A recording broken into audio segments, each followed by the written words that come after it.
Good afternoon. I'd like to thank you all for coming for this very important bipartisan bill signing. I'd like to thank the governor for taking the trip to Orlando, and I'd like to welcome him here to our office. While I was an Orange County judge, I presided over the civil division for almost a year and a half. And almost every day, I presided over cases where property owners were trying to remove squatters from their homes. Imagine that you leave for vacation or take leave to take care of a sick family member, only to return home and find someone has taken up residence in your home. Then go through a month-long or more court proceeding to remove that squatter, and then be left with the bill to get your home back, that home that you worked so hard to purchase. Or you might live next door to a vacant home, and someone moves into it and turns it into a drug den, trap house, or brothel. Then starts the lengthy process of contacting the homeowner and that court proceeding that you just heard me talk about. I long hoped that the legislature would do something to speed up this process, because this process was so outdated and draconian. This is why I'm excited about this bipartisan bill that would give so much needed relief to the citizens of my circuit and to the state of Florida. Property ownership rights are one of the most important rights that we have in this country. Today is a big step forward in making sure that this injustice no longer continues. So I love this bipartisan legislation and the bill signing that we're having today to end this problem and scourge that we have in our community. Okay.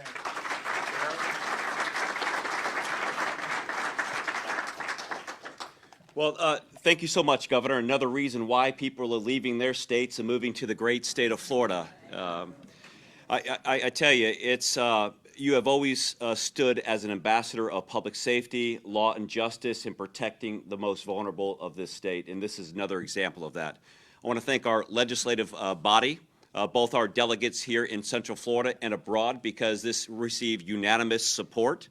And it's been long too often where we've seen homeowners that have spent their entire life working and earning. Some have inherited homes of parents, and to knock on the door and be met with squatters. You know, squatters actually is a very, very kind term. These are criminals and con artists that need to be held accountable to the fullest extent of the law. This is why the Florida Sheriff's Association, Police Chiefs Associations have gotten behind this bill from the beginning. You know, we've walked away from scenarios where legitimate homeowners have argued with people who are inside their home, using the most vulnerable of areas inside the house. Can you imagine having people squatting in a home that you own, taking showers and using the restroom in your own house? And then a process that gets tied up in the civil process that sometimes can take 6 or 7 weeks to get these criminals out? That is no more with the governor's signature on this document. Sheriffs from across the state will be able to provide the adequate resources and support for victims of these crimes and homeowners to preserve their property. And I'm incredibly grateful on behalf of all of our legislators and the governor to make this a possibility and give us, public safety professionals, another tool to use to protect our citizens of the great state of Florida. Thank you so much.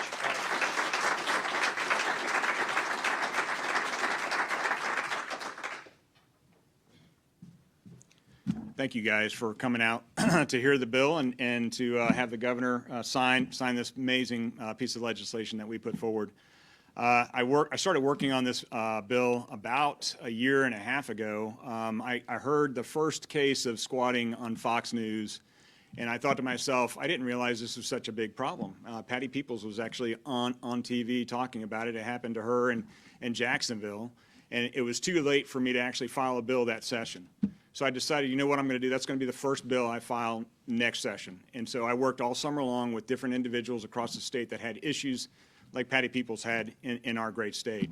And so I went ahead and drafted something, a piece of legislation that I thought would work, and it didn't initially. We got it passed, but we had to make major changes to make sure it was going to be effectively accepted across the board. So I want to thank the governor for actually having common sense approach, because he is one of the only leaders in this country that actually has a common sense approach on things. And I think that we need more people elected into office that have a common sense approach.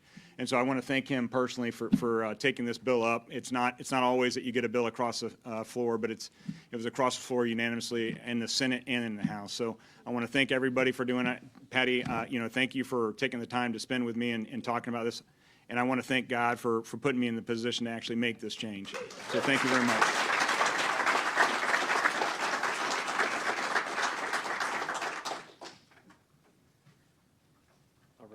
Governor DeSantis, thank you so much for having me here today for the signing of Bill 621.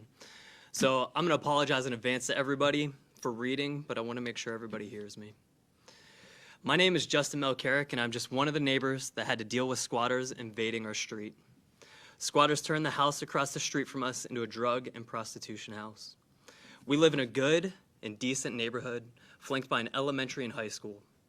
We have at least a dozen kids on our street who play outside every day, in addition to all the kids walking to and from school.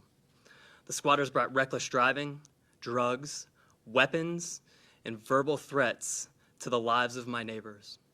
We came together to work with police. We put up floodlights, cameras, called the police whenever there was suspicious activity. The police would arrest the drug buyers, but never the squatters.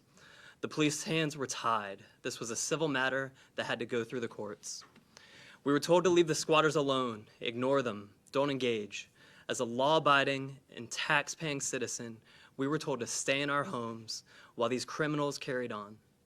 We were prisoners in our own homes because of these squatters. This insanity lasted for 5 months. So 5 months might not seem like a long time for everyone, but when the safety of your family's lives are threatened, you don't sleep very much. We went door to door with flyers letting neighbors know about the situation. Thankfully, a neighbor knew someone in the court's office to expedite the eviction process. I truly believe that this is the only reason we were able to get the squatters out. Our community has been shaken by this experience. We never thought something like this would happen, and I would not wish this on anyone. House Bill 621 is definitely a step in the right direction to help law enforcement and neighborhoods, and I'm so thankful for that. But I take my responsibility as a parent seriously, and we have to teach our kids right from wrong, legal from illegal, and how to stand in truth.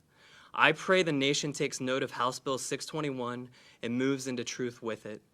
Thank you, Governor DeSantis, for letting me speak my truth today. It has truly been an honor. Thank you.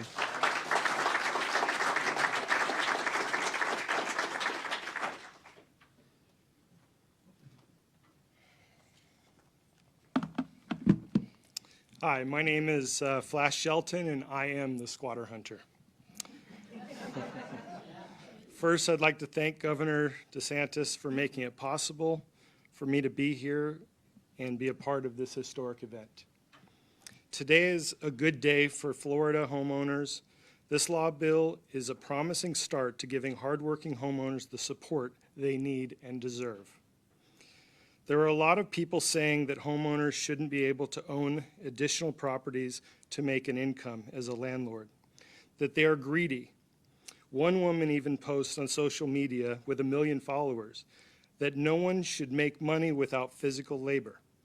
But the truth is, landlords are needed greatly to provide housing for the majority that aren't in a position to purchase a home, including the many that are saying this, blaming landlords for squatting.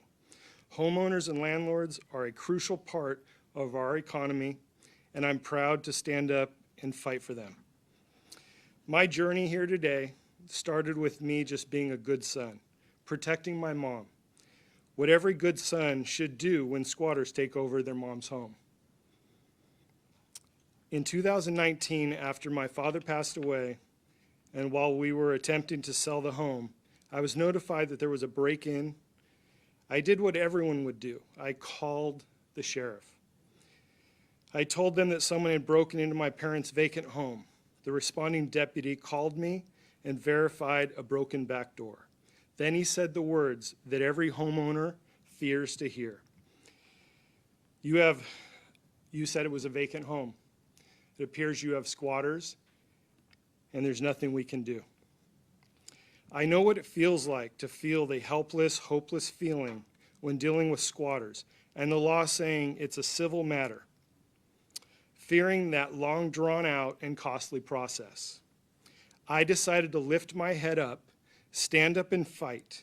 I broke the law down to its knees and figured out that if they could take a house, I could take a house. I got my squatters out in less than a day, using the same system and their rights against them. I started Squatter Hunters to start helping others to shift the balance. We are making an impact nationwide, and I'm consulting in a few other countries. This is a worldwide problem. My fight to change squatter laws started 1 year ago, and I will not stop fighting until squatter laws are changed from coast to coast and homeowners are free from their squatters. Thank you.